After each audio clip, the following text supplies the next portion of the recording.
வணக்கம் நண்பர்களே. உலகத்தில் எத்தனையோ நாகரிகங்கள் தோன்றி மறைந்திருக்கலாம். ஆனால் பல்லாயிரம் ஆண்டுகளாக ஒரு இனம் தன் ஆதி அடையாளமாக, தன் இரத்தத்தில் கலந்த ஒரு சக்தியாக ஒரு கடவுளை கொண்டாடுகிறது என்றால் அது தமிழும் முருகனும் தான். நம்மில் பலருக்கு முருகன் என்றால் ஒரு அழகான தெய்வம், வள்ளி தெய்வயானையின் கணவர், மயில் வாகனன் என்று ஒரு சித்திரம் இருக்கிறது. ஆனால் அந்த உருவங்களுக்கு பின்னால் மறைந்திருக்கும் காஸ்மிக் சயின்ஸ் பற்றி உங்களுக்கு தெரியுமா? ஏன் முருகனை சேயோன் என்று சங்க இலக்கியங்கள் கொண்டாடுகின்றன? வெறுமனே கதைகளைச் சொல்லாமல் முருக தத்துவத்தில் இருக்கும் அறிவியல், உளவியல் மற்றும் மேலாண்மை ரகசியங்களை இன்று ஆழமாக பார்க்கப் போகிறோம். இந்த வீடியோ உங்கள் சிந்தனையை நிச்சயம் மாற்றும். முருகனின் பிறப்பு என்பது ஒரு உயிரியல் நிகழ்வு அல்ல, அது ஒரு ஆற்றல் மாற்றம். சிவபெருமானின் நெற்றிக்கண்ணிலிருந்து வெளிப்பட்ட 6 தீப்பொறிகள் சரவணப் பொய்கையில் விழுந்து 6 குழந்தைகளாகி பின் அன்னை பார்வதி அணைக்கும்போது ஒரு உருவமாக மாறுகிறது. இதில் 2 முக்கியமான விஷயங்கள் உள்ளன. 1. 6 பொறிகள்.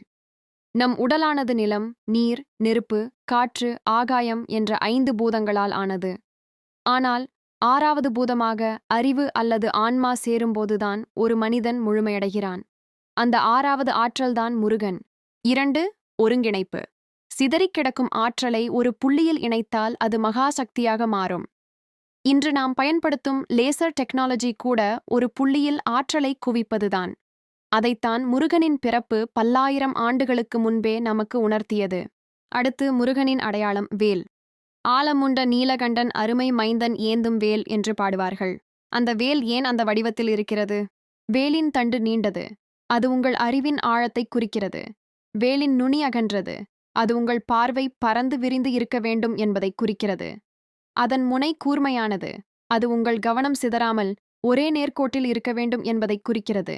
யோகக் கலையின்படி வேல் என்பது மனிதனின் முதுகெலும்பு. மூலாதாரத்தில் இருக்கும் ஒரு மனிதனின் ஆற்றல் முதுகெலும்பு வழியாக பயணித்து மூளையை சகசிராரம் அடையும்போது அவன் ஞானியாகிறான். அந்த ஞானத்தின் வெளிப்பாடே வேல். வெற்றிவேல் என்று நாம் முழங்குவது நம் அறிவின் வெற்றியையே குறிக்கிறது. அறிவு கூர்மையாக இருந்தால் எந்த பகையையும் வெல்லலாம். அடுத்து முருகனின் போர்க்கலை என்பது அசுரர்களை கொல்வது அல்ல, அசுரத்தனத்தை திருத்துவது. சூரபத்மன் கடலுக்கு அடியில் மாமரமாக ஒளிந்து கொள்கிறான். அங்கே அவன் மாய உருவங்கள் எடுக்கிறான். உண்மையில் சூரன் என்பவன் நமக்கு வெளியே இல்லை, நமக்கு உள்ளே இருக்கிறான். நம்முடைய ஈகோதான் சூரன். ஈகோ இருக்குமிடத்தில் அறிவு வேலை செய்யாது. அதனால்தான் முருகன் தன் வேலால் அந்த ஈகோவை 2ஆக பிளக்கிறார். பிளந்த ஒரு பகுதி மயிலாக மாறி அவன் காலடியில் அமர்கிறது, அதாவது கர்வம் உனக்கு வாகனமாக மாற வேண்டும். இன்னொரு பகுதி சேவலாக மாறி கொடியில் அமர்கிறது, அதாவது உன் வீரம் பிறருக்கு நன்மையை அறிவிக்க வேண்டும். தவறு செய்தவனையும் திருத்தி தன்னுடன் சேர்த்துக் கொள்வதே முருக தத்துவம். இதுதான் ஒரு சிறந்த தலைவனுக்கு இருக்க வேண்டிய பண்பு. பகைவனையும் நண்பனாக்கும் வித்தையை சூரசம்ஹாரம் நமக்கு கற்பிக்கிறது. அடுத்து முருகனின் 6 படை வீடுகளும் மனித வாழ்வின் 6 மைல்கற்கள். திருப்பரங்குன்றத்தில் உறவுகள் தொடக்கம், திருச்செந்தூரில் போராட்டங்களை எதிர்கொள்ளுதல், பழனியில் பற்றற்ற ஞானம், சுவாமிமலையில் விவேகம், திருத்தணியில் மன அமைதி, இறுதியில் பழமுதிர் சோலையில் இயற்கையோடு கலந்த முதிர்ச்சி. முருகன் என்பவர் எங்கோ வானத்தில் இருப்பவர் அல்ல.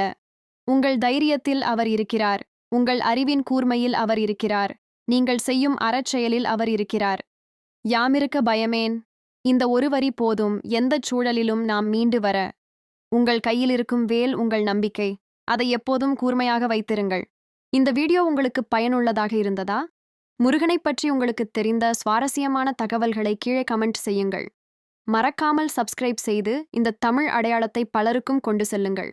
வெற்றிவேல், வீரவேல்.